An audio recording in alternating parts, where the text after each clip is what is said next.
یہ چند افراد ہوئے. اس طریقے سے ایک محلے کے اندر چند گھر، یہ سب مل کر کے آپس میں اس محلے کے اندر جو ہے رہتے ہیں، یہ بھی جو ہے معاشرت کے اندر داخل ہے. اور چند محلے مل کر کے ایک گاؤں، ایک بستی یا ایک علاقہ بنتا ہے، وہ بھی آپس میں مل جل کر کے رہتے ہیں. جیسے ایک مسجد کے اندر ہے، اس مسجد کے اندر ظاہر ہے کہ ایک گھر کے افراد نہیں ہے بلکہ کئی گھر کے افراد ہیں، پورے محلے کے ہیں اور محلے کے علاوہ بھی ہے. تو معاشرت کے مفہوم میں گھر کے افراد بھی داخل ہیں، محلے کے افراد بھی داخل ہیں، اور گاؤں اور بستی کے افراد بھی داخل ہیں. ان سب کا آپس میں میل جول اور رہنا سہنا جو ہوتا ہے، اسی کو عرف کے اندر معاشرہ کہتے ہیں. معاشرہ بولتے ہیں ہمارے محلے کا معاشرہ بہت اچھا ہے، ہمارے گاؤں کا معاشرہ بہت اچھا ہے، گھر کا معاشرہ بہت اچھا ہے. تو معاشرے کے مفہوم میں افراد بھی ہے اور محلے والے بھی ہے اور پوری بستی والے بھی جو ہے اس میں شامل ہے. اب ان سب کی اصلاح معاشرہ، تو اس مفہوم کے اندر اپنی ذات سے لے کر کے پوری بستی میں جتنے لوگ رہتے ہیں سب کی اصلاح جو ہے اس لفظ کے اندر داخل ہے، سب کی اصلاح داخل ہے. لیکن اصلاح کیسے ہوگی؟ اس کی ترتیب ہے. ترتیب یہ ہے کہ پہلے ہم اپنی ذات سے شروع کریں گے، اس لیے کہ گھر کے افراد کے اندر شوہر ہے اور بیوی ہے اور بچے ہیں. تو شوہر اپنے اعتبار سے، بیوی اپنے اعتبار سے، اور یہ دونوں مل کر کے ایک اپنے اولاد کی جو ہے اصلاح کی فکریں کریں گے. وَلْتَنْظُرْ نَفْسٌ مَا قَدَّمَتْ کے اندر ہمیں اپنے کو بھی بنانا ہے، اپنے اہلیہ کو بھی بنانا ہے، اپنے اولاد کو بھی بنانا ہے. تو گھر کا جو معاشرہ صالح ہوگا اور ہر گھر والے اپنے اپنے اعتبار سے اپنے اپنی ذات پر، اپنی اولاد پر جو فکر کریں گے تو ہر گھر صحیح ہوگا، تو پورے محلے کا معاشرہ صالح بنے گا. اور جب ہر محلے والے اس طریقے سے کوشش کریں گے تو ظاہر ہے کہ پوری بستی کا معاشرہ کیا ہوگا؟ صالح ہوگا. لیکن ابتدا ہوگی فرد سے اور انتہا ہوگی پورے بستی کے جو ہے تمام محلوں کے اوپر. اس لیے اصلاح معاشرہ کے مفہوم میں صرف شادی بیاہ کا ہی مفہوم داخل نہیں ہے. اپنے گھر کی اصلاح کے اندر سب سے پہلا مسئلہ آتا ہے کہ پیدائش کے موقع پر ہمارے یہاں کیا رواج ہے، کتنی شریعت کے مطابق ہے اور کتنا شریعت کے خلاف ہے. اس کو ولتنظر غور کر لیجئے. پیدائش کے وقت جو ہے رسم و رواج ہے، باپ دادے سے چلا آ رہا ہے، یا یہ کہ ہم شرع کے مطابق جو ہے ولادت کے بعد کے جو مسائل ہے اس کو پورا کر رہے ہیں، یہاں بھی اصلاح کی ضرورت پیش آئے گی. یہ بالکل ابتدائی درجہ ہے اصلاح معاشرہ کا، پہلا درجہ کہ ولادت کے موقع پر گھرانے کے اندر اگر غلط رسم و رواج ہے تو اس کو بھی اصلاح کرنے کی ضرورت ہے. پھر اس کے بعد جیسے ہی جو ہے وہ بچہ بڑا ہوا، 2 سال کا 2.5 سال کا ہوا، کیا اب جب وہ اللہ اللہ بولنے لگتا ہے، یا یوں کہیے کہ صرف جب بولنا شروع کرتا ہے اس وقت بھی اصلاح کی ضرورت ہے کہ ہم بچے کو کیا کہلوا رہے ہیں، کیا بلوا رہے ہیں، اس کے اندر بھی غور کرنے کی ضرورت ہے. ABCD بلواتے ہیں، کاکا گاگہڑا جو ہے بلواتے ہیں، یا یہ کہ جو ہے ہم اللہ کا نام جو ہے بلواتے ہیں، رسول اللہ کا نام ہم جو بچے سے کہلواتے ہیں. یہ معاشرے کی اصلاح ابتدائی درجہ جو ہے ہم اپنے گھر سے شروع کریں گے. بچے کو ہم کیا کہلوا رہے ہیں، اس لیے کہ بچے کا ذہن جو ہے قطعی طور پر ٹیپ ریکارڈ کی طرح ہے، بالکل اس کی پلیٹ جو ہے صاف ہے. جیسا گھر کے اندر ماں باپ اور بڑے لوگ بولتے ہیں بچے کا ذہن اسی کو کیچ کرتا ہے، اسی کو اخذ کرتا ہے اور اس کے مطابق بڑے ہو کر کے جو ہے وہ بولتا ہے. بچہ بڑا ہو کر کے جاری عجیب و غریب جب باتیں کرنے لگتا ہے تو ماں باپ کہتے دیکھو ماشاءاللہ عجیب باتیں بول رہا ہے، ایسا تو ہم نے بھی نہیں بولا تھا. وہ انہی کا کہا ہوا ہوتا ہے، وہ ٹیپ اس وقت آن ہوتا ہے اور بعد میں جب پلے کو چالو کر دیتے ہیں تو وہ سب نکلتا رہتا ہے ایک زمانے کے بعد، لیکن وہ ہماری ہی زبان کا نکلا ہوا جملہ ہوتا ہے. اس لیے اس وقت بھی جو ہے اصلاح کی ضرورت ہے. پھر جب پڑھنے کا زمانہ شروع ہوتا ہے تو پھر وہاں پر اصلاح کی ضرورت ہے. ہم کیا صرف دنیاوی تعلیم کے لیے بھیج رہے ہیں، مغربی تہذیب کے لیے بھیج رہے ہیں، یا دینی اور شرعی جو ہے جو تقاضے ہیں دینی تربیت کے لیے ہم دینی درسگاہ میں بھیج رہے ہیں. کہاں بھیج رہے ہیں؟ ضرورت کے درجے کے اندر ہے، اس سے زیادہ نہیں. لیکن آخرت کی ضرورت تو دائمی ہے، اس کی ذہن سازی جو ہے دائمی ہے. اس لیے ہمیں وہاں پر بھی جائزہ لینا ہے کہ ہم اولاد کی عاقبت کو جو ہے سنوارنے کی کوشش کر رہے ہیں یا کہ برباد کرنے کی کوشش. یہاں پر بھی غور کرنے کی ضرورت ہے. یہ بھی اصلاح کے اندر داخل ہے. پھر اس کے بعد جیسے جیسے یہ بڑا ہوگا، اور بڑے ہونے کے ساتھ ہی ساتھ پہلے یہ بھی دیکھ لیجئے کہ پیدائش کے بعد سے لے کے جیسے بچہ بڑا ہو رہا ہے تو ہم اصلاح کے تعلق سے ایک بات یہ بھی آ جاتی ہے کہ ہم بچوں کے لباس کی کیا فکر کر رہے ہیں. چونکہ بچہ مکلف نہیں ہے، ماں باپ اور جو سرپرست ہے وہ مکلف ہے.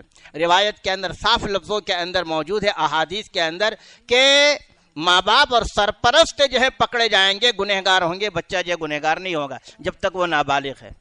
تو ہم لباس بچوں کو کیا پہنا رہے ہیں؟ وہ لباس پہنا رہے ہیں جو بزرگان دین سے، بزرگان دین کے گھرانوں سے، اور جو ہے متقیوں کے گھرانے سے جو چلا آ رہا ہے، وہی لباس ہم اپنے بچوں کو جو پہناتے ہیں، بچیوں کو پہناتے ہیں، یا ایک مغربی تہذیب کے اعتبار سے جو لباس چل پڑے ہیں وہ پہناتے ہیں، ننگا رکھتے ہیں، ہاف پینٹ پہناتے ہیں، یا اسی طریقے سے دور. یہاں پر بھی جو غور کرنے کی ضرورت ہے. کیوں؟ اس لیے کہ ہم اور آپ مکلف ہیں، بڑے مکلف ہیں. اس کے بغیر معاشرہ کی اصلاح نہیں ہو سکتی. ہم بچپن میں اگر سب نظر انداز کر دیں اور چھوڑ دیں کہ ابھی بچہ ہے، ابھی کچا ہے، تو بعد میں چل کر کے یہی ہمارے لیے وبال جان اور مصیبت بن جاتے. اس لیے معاشرے کی اصلاح بالکل جو ہے جڑ سے ہونی چاہیے، ابتدا سے ہونی چاہیے. یہاں ہی ہم کو غور کرنا ہے. تو لباس پر بھی یہ کنٹرول کرنے کی ضرورت ہے. لڑکا ہے تو اس کا لباس ہونا چاہیے، اور لڑکی ہے تو اس کا لباس ہونا چاہیے. پھر ایک بات اور بتا دوں آپ کو، چونکہ بنیادی بات مجھے بتانی ہے اس کے لیے، کہ یہ دیکھ لیجئے کہ جو ہے بچپن کے اندر چھوٹا بچہ ہے، لڑکا ہے، مذکر ہے، تو اس کے پیر کے اندر جو ہے سونے کے یا چاندی کے یا لوہے کے یا تانبے کے کڑے جو ہے ڈالتے ہیں. پتہ نہیں کن کن جو ہے نظریات سے ڈالتے ہوں گے، اللہ بہتر جانے. لیکن بہرحال چھوٹے بچے کے پیر میں جو کڑے ڈال دیتے ہیں. عام طور پر یہ مزاج ہوتا ہے کہ نظر نہ لگے، اور یہ نہ لگے، یہ نہ لگے. یہ بھی تو غور کرنے کی چیز ہے. اس میں ہم اور آپ مکلف ہیں کہ بچے کو اگر ہم نے یہ پہنایا ہے، اگر وہ لڑکا ہے تو اس کے لیے اس کو پہنانا جائز نہیں ہے. ہم اور آپ جو سرپرست ہیں، والدین ہیں، وہ گنہگار ہوں گے، بچہ گنہگار نہیں ہوگا. ہاں لڑکی ہے تو کوئی حرج کی بات نہیں. جیسا عورتوں کے لیے جو ہے زیورات جائز ہے، اسی طرح بچوں کے لیے بھی جائز ہے. لیکن یہاں پر بچپن کے اندر اس کی رعایت نہیں کرتے ہیں، لڑکوں کو بھی پہنا دیتے. یہاں پر بھی اصلاح کو جو غور کرنے کی ضرورت ہے. تو لباس کے اعتبار سے اور پہنانے کے اعتبار سے اور بولنے کے اعتبار سے، ذہن کو جو ہے سنوارنے کے اعتبار، یہاں سب اصلاح کی ضرورت ہے. امام مالک رحمۃ اللہ علیہ کا جملہ ہے، اہل علم جانتے ہیں، لن يصلح آخر هذه الامہ الا بما صلح به اولها. امام مالک رحمۃ اللہ علیہ کا یہ جملہ ہے کہ امت کا بعد کا طبقہ، آخری طبقہ یعنی بعد والا طبقہ، صحابہ کے بعد کا طبقہ، تو صحابہ کے بعد کا طبقہ تابعین کا ہے. امام مالک رحمۃ اللہ علیہ طبع تابعین میں ہے، اور پھر اس کے بعد کا جو زمانہ ہے وہ سب بعد کا ہی ہے. تو بعد والوں کی اصلاح انہی طریقوں سے ہو سکتی ہے، انہی دائرے سے ہو سکتی ہے، انہی اصول سے ہو سکتی ہے. بما صلح به اولها، جس طریقے سے صحابہ کرام نے اپنی اولاد کی تربیت کی ہے اور خود جو ہے اپنی تربیت کی اور اپنی اصلاح کی ہے. تو صحابہ کا جو طریقہ تھا اپنے آپ کو صالح بنانے کا اور اپنے معاشرے کو جو درست کرنے کا، وہی طریقہ جب ہم اختیار کریں گے تو گھر کی اصلاح ہوگی، افراد کی اصلاح ہوگی، اور افراد کے اصلاح سے اجتماعی زندگی کی اصلاح ہوگی. حضرت مولانا تقی صاحب دامت برکاتہم کا ایک جملہ ہے کہ اصلاح معاشرہ کے لیے ضروری ہے کہ صرف بول پر اور تقریر پر اور خطابت کے اوپر جو ہے زور نہ دیا جائے، بلکہ عملاً اپنے آپ کو جو ہے اس میں لگایا جائے اور غور کیا جائے. صرف جو ہے اصلاح معاشرہ کا جو ہے، جیسے بہت سارے جلسے اور جلوس ہوتے ہیں بڑے بڑے پیمانے پر، وہ تقریریں ہوتی ہیں، وہ صرف الفاظ کے درجے کے اندر ہے. اصل تو عملی طور پر جب قدم اٹھائیں گے تو ہی اصلاح ہو سکے گی، ورنہ نہیں. اصلاح کے لیے ضروری ہے، ورنہ صرف بول کے حد تک ہے. ضرورت ہے کہ ہم جائزہ لیں. وَلْتَنْظُرْ، اسی آیت کو بار بار جب میں دہراتا رہوں گا. جائزہ لینے کی، غور کرنے کی ضرورت ہے کہ ہم کس درجے کے اندر اولاد کی تربیت کر رہے ہیں. یہاں تک کہ پھر 7 سال کی عمر ہو گئی تو ہدایت ہے، یہاں پر بھی اصلاح ہے. نماز کی تلقین کرتے ہیں کہ نہیں کرتے ہیں، بچوں کو بھی تلقین کرتے ہیں کہ نہیں کرتے ہیں. 10 سال کی عمر ہو گئی تو پھر تلقین کی ضرورت ہے. کیا آیا اس کو نماز کے لیے تنبیہ کرتے ہیں کہ نہیں کرتے ہیں، یہ تربیت ہے. لڑکیوں کو بھی 10 سال کی عمر کے اندر اگر وہ بالغ ہو گئے تب تو مکلف ہی ہو گئی، اور اگر نہیں بالغ ہوئی ہے تب بھی تو تنبیہ کی ضرورت ہے. 10 سال پر ایک اور بھی ہدایت ہے حدیث شریف کے اندر کہ جب بچے 10 سال کی عمر کے ہو جائیں تو ان کے مضاجع یعنی ان کے سونے کے بستروں کو الگ کر دو. یہ بھی ایک ہدایت ہے. یہاں پر بھی اصلاح کی ضرورت ہے. 12 سال ہو گئے، 13 سال ہو گئے، دونوں ایک بستر پر سو رہے ہیں، تو یہ بھی اس کا بھی اثر پڑتا ہے. یہ اور بات ہے کہ ہمیں اس کا احساس نہ ہو اور احساس نہ کرتے ہوں، وہ بات الگ ہے، لیکن قدرتی طور پر، فطری طور پر اس کے بھی اثرات ہوتے ہیں اور اعمال پر اور زندگی پر اس کا اثر پڑتا ہے. پھر اس کے بعد جب بالغ ہو گئے تو بالغ ہونے کے بعد ضرورت ہے، ہم مکلف ہو گئے اور ہم اپنی اصلاح کی ضرورت ہے. اب بتائیے، موضوع تو بہت طویل ہے، وقت ہو چکا. تو اصلاح معاشرہ کی ابتدا بالکل پیدائش سے ہونی چاہیے. یعنی اس سے اندازہ کر لیجئے آپ کہ اصلاح معاشرہ کا جو عنوان ہے، اور اس عنوان پر اور اس اسٹیج کے اوپر صرف شادی بیاہ کا موضوع لے کر کے آتے ہیں، اتنا کافی نہیں ہے. بچپن سے اصلاح کی ضرورت بہت پھیلا ہوا ہے. ہاں، یہ اور بات ہے کہ چونکہ شریعت کا ایک حصہ عقائد کا ہے، ایک حصہ عبادات کا ہے، ایک حصہ معاشرت کا ہے، ایک حصہ معاملات کا ہے، اور 5واں حصہ اخلاقیات کا ہے. تو اس میں سے معاشرہ، تو یہ معاشرہ کے اندر وہ احکام آ جاتے ہیں جس میں شادی ہے اور بیاہ ہے اور طلاق ہے اور دوسرے بہت سارے ہیں. یعنی اجتماعی زندگی جو شروع ہوتی ہے، ازدواجی زندگی شروع ہوتی ہے، شادی ہو جانے کے بعد کی جو زندگی شروع ہوتی ہے، اور وہ آپس میں زوجین اور اولاد کس طریقے سے رہتے ہیں، تو اس میں یہ خاص کر کے یہ سب مسائل آتے ہیں. لیکن اس معاشرے کے اندر صرف اپنی ازدواجی زندگی نہیں ہے، چونکہ معاشرے کے مفہوم میں ایک گھر کے افراد اور چند گھر کے افراد اور چند محلے کے افراد کا آپس میں میل جول جو ہوتا ہے، یہ سب معاشرے کے اندر آتے ہیں. اور معاشرے کی روایتیں بے شمار ہیں. یہ جو روایت ہم نے سنی ہے اور سب نے سنی ہوگی، من کان یؤمن باللہ والیوم الآخر فلا یؤذی جارہ، مختلف الفاظ آئے ہیں. من کان یؤمن باللہ والیوم الآخر فلا یؤذی جارہ، جو شخص اللہ پر اور آخرت پر ایمان رکھتا ہے چاہیے کہ اپنے پڑوسی کو ایذا نہ پہنچائے.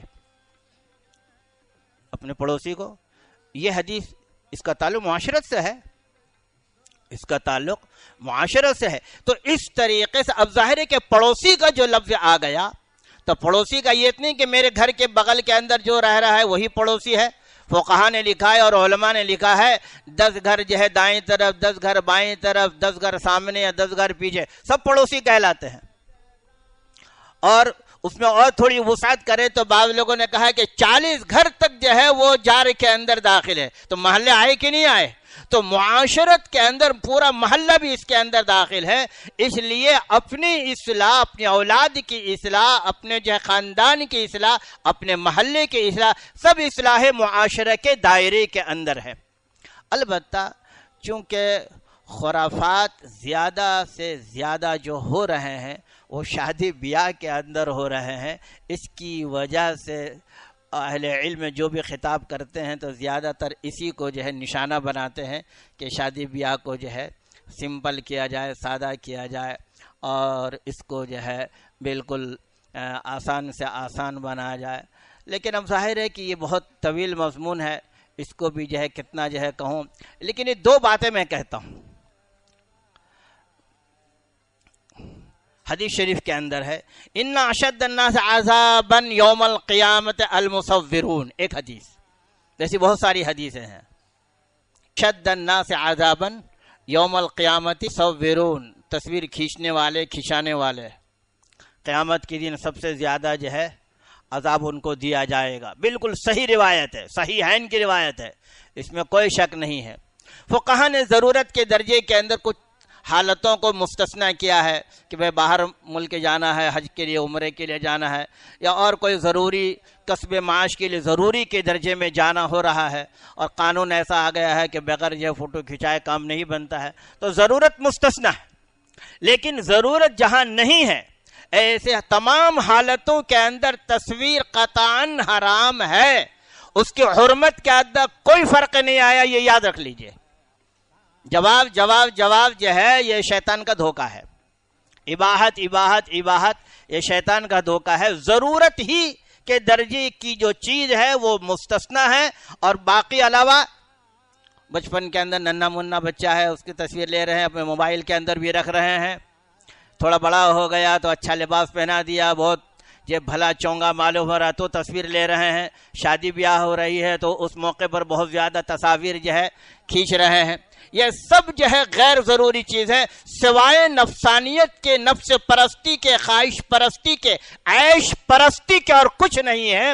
یہ سب جو ہے حرام کے اندر ہے. اور ان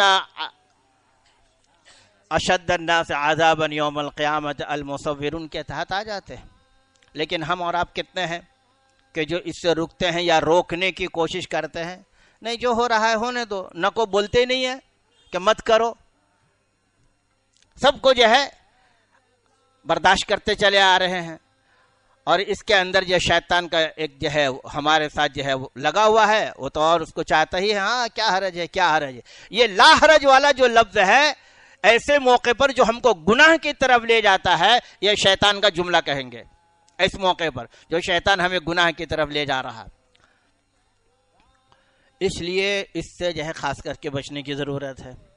دوسری بات یہ ہے الغنا یورث النفاق، حدیث شریف کے اندر ہے الغنا یورث النفاق، او کما قال علیہ الصلوۃ والسلام.